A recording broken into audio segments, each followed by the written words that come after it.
I'm giving somebody the blues today. So we have the long-awaited update for Clive Rosfield. This character, without even being in the game yet, has already made its mark, and with this update, him officially dropping in the game, we'll be able to see truly what this character has to offer. Patch 1.10 is currently under maintenance, and the servers will be back up soon. Until then, let's look at the patch notes. Online Tekken 8 contents will be unavailable for a few hours while Clive makes his grand entrance to the Tekken King Iron Fist. For the downloadable content in the paid section, you have the character Clive Rosfield, and you also have the stage, which is Phoenix Gate. In the Tekken shop, they say they added the Tekken Fight Pass Round 4. From what I could tell, it's Christmas themed, or it has a lot of Christmas items in it. Two things that they highlight for the Battle Pass is one, that there's a free side and also a premium side, but then two, that once you buy the Battle Pass, if you complete it in its entirety, you will be given all of your coins back to either spend on an outfit or invest into next Fight Pass. They also talk about the Joshua Rosfield and the Jill Warwick skin. There is some little bit of confusion around this. A lot of players are under the impression that only Eleanor and Lily can wear it. Here it does not specify that, so we'll have to wait and see, like when the game goes up and we can look at the store if it applies to any character. And I would definitely suggest doing that before you pay it, because if you're like a Kazuya main and you want to put that Joshua outfit on, make sure it fits your character, because they don't specify here. Now, they say that they added a damage value effect. This is a free hit effect that's Final Fantasy themed. And then they also added the Combat Santa set. This is a free avatar customization item, so kind of in theme with the Battle Pass. And speaking of the Fight Pass, they expanded the criteria to now include ghost battles. A lot of people do that, so now you can get points for the Battle Pass for doing that. And then they also say they're adding these two new missions where you win a specified number of rounds and also you deal a certain amount of damage. So they're just giving you more ways to complete the Battle Pass faster, which is something that a lot of people say they struggle with. They added a bonus level as well, where you get these what they call hollow arts. It's a thing that your character can throw in the air and light up in the sky. It's basically every Tekken logo from 1 all the way to 8, and it includes Tekken Revolution, which is pretty interesting. Now, for the practice versus section, they talk about photo mode and how you can now scroll frame by frame to get the perfect picture. You can adjust the wetness and the grime. You can also adjust the face expressions and the gestures on the hands. This is something that they talked about, but there it is again. They also added a player search feature. And then avatar customization, they added 3 new face types and 1 face outline option. Maybe this is free. They don't really specify free or paid, but I'm just going to assume that it's free for all the people who want to update your avatar a little bit more. For the ranked match, they added a disconnection penalty. Disconnecting during a match will result in rank point reduction. That's huge.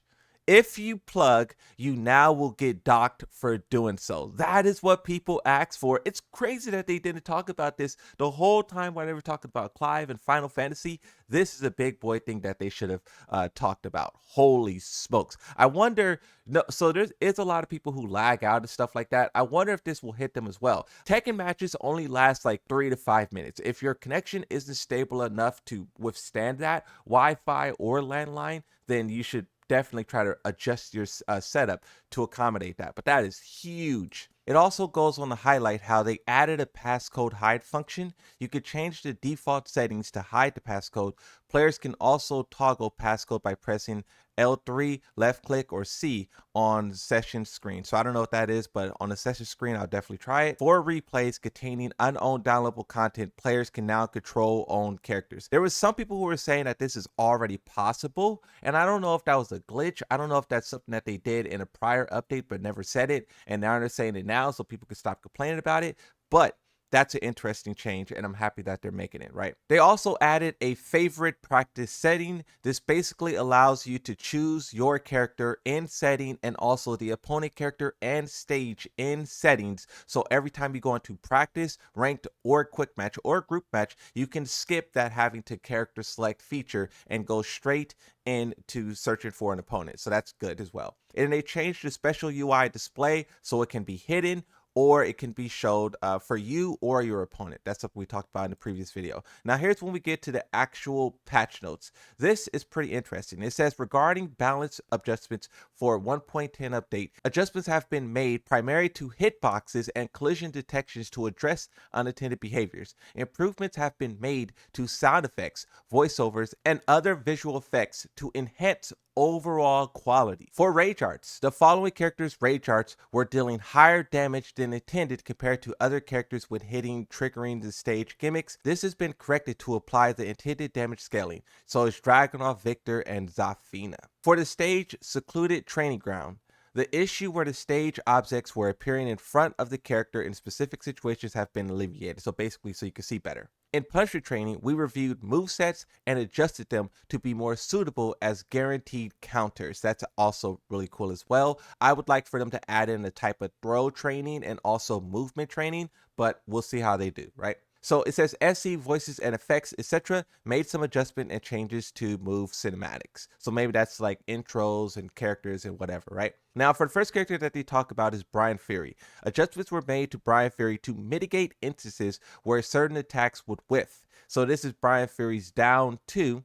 And by slightly expanding the hitbox, the instances where the move would whiff against nearby opponents, in particularly situations where Brian could act first after. So I think this is something that they've seen on Twitter, and they're fixing a Twitter issue. And also they have his Snake Eyes, or Daring Snake Eyes. The hitbox of the 5th attack has been expanded to address situations where the opponent could evade the 5th attack under specific conditions. For Eddie, adjustments were made to Eddie to mitigate instances where certain attacks would whiff. For his down forward 1, the hitbox has been expanded upwards, alleviating instances where the attack would miss in certain situations. While rising 2 for Eddie, the collision detection with the opponents have been adjusted to mitigate the issues where whiffing used as a punishment after crouching to evade opponent's high attack. Okay, now for Heihachi, this is a character who has a lot of stuff. The adjustments were made to Heihachi to mitigate instances where characters would whiff, as well as address unintended behaviors. So his rage art, the collision detection with the opponent has been adjusted to mitigate issues where the opponent will whiff, okay?